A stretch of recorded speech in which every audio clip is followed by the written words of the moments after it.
After the spring semester of my junior year in college, I drove home for Mother's Day. Being a poor college student, I couldn't shower my mom in luxurious gifts, but what I could do was give her a vase that I had made in my pottery class that semester.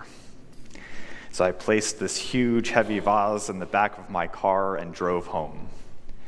When I got there, I presented her not only with the vase, but also with my report card from the last semester. Like any loving parent, she adored the vase and thought it was the most beautiful thing that she had ever seen. But then she looked at my report card and couldn't fathom why I got a C in pottery. Well, a few days later, I'm back on campus and I get a phone call from my mom. First, she thanked me again for the beautiful vase. She told me how excited she was to go to a florist and get a collection of tall flowers to put in the vase. She told me how beautiful it looked with the flowers in it. And she told me how she filled it up with water to keep the flowers alive. And then she told me that when she got back from work that day, there was water all over the living room floor. Now she knows why I got a C in pottery. This is all to say I don't know much about pottery, but that's never stopped me from talking about a topic for 8 minutes, so here we go.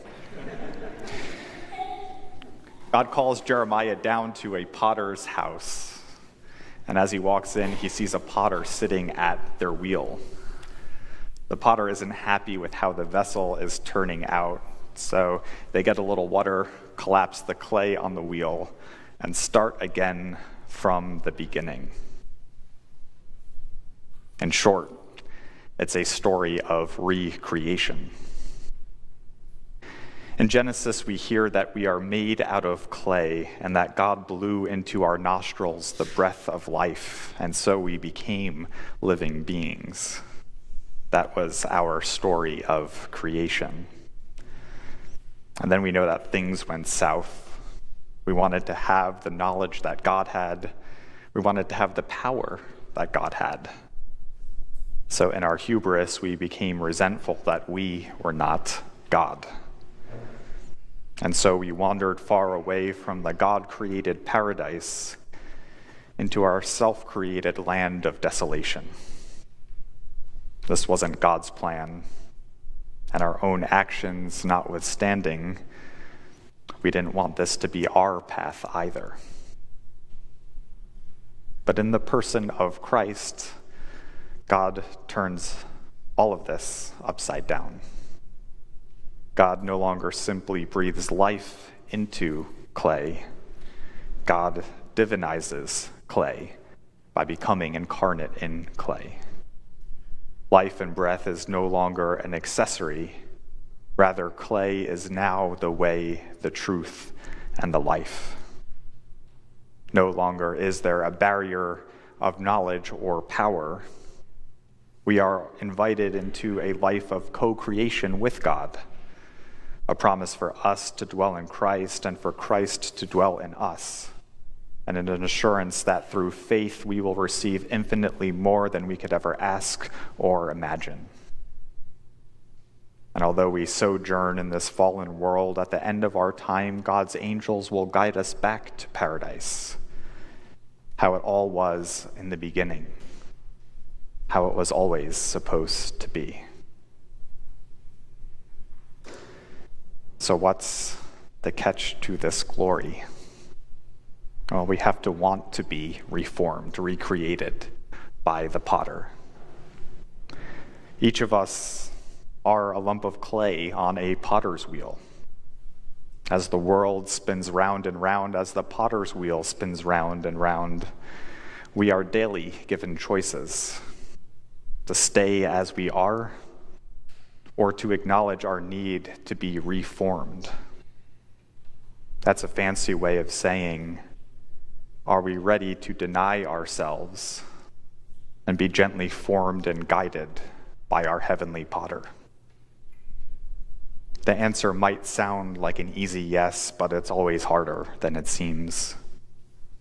That means daily reflecting on the ways that we dropped the ball, the ways we didn't imitate Christ in our words and actions the way we should have.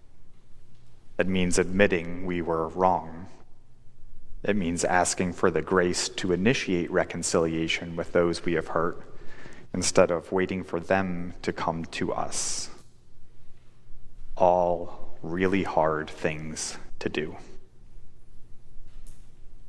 But when we ask to be reformed, recreated back into the image of Christ, God, the loving potter, is always ready to do so, to shape our lives during times of joy, and even to draw out good in times of hardship.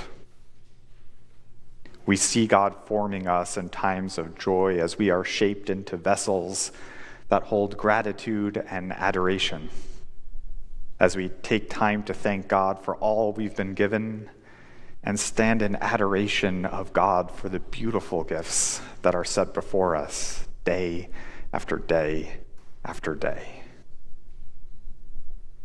We see the difference in ourselves when we invite God to form us during times of hardship too. Without God, when things are difficult, we're angry and resentful, holding on to an unhealthy fantasy of how things should have turned out or what we should have been given. But when we invite God to form us in times of hardship, we emerge miraculously as vessels of compassion, empathy, and hope. Compassion, because having lived out that experience, we understand the depth of pain that others are facing. Empathy, because we can look into their eyes and relate person to person. And hope, because people saw you emerge from difficulty stronger than ever. All because God was with you through it all. And your prayer was, I don't understand, but form me. We might think that the goal of our lives is to become beautiful vases, but there will be a day when once again we return to the earth and become clay. So what's the point of it all? It was never about the vase. It was always about what was inside. Gratitude, adoration, compassion, empathy, and hope. Things that only God can fill us with. So may you find that all over your living room floor when you get home today. They are the very angels who will one day see us each back to paradise.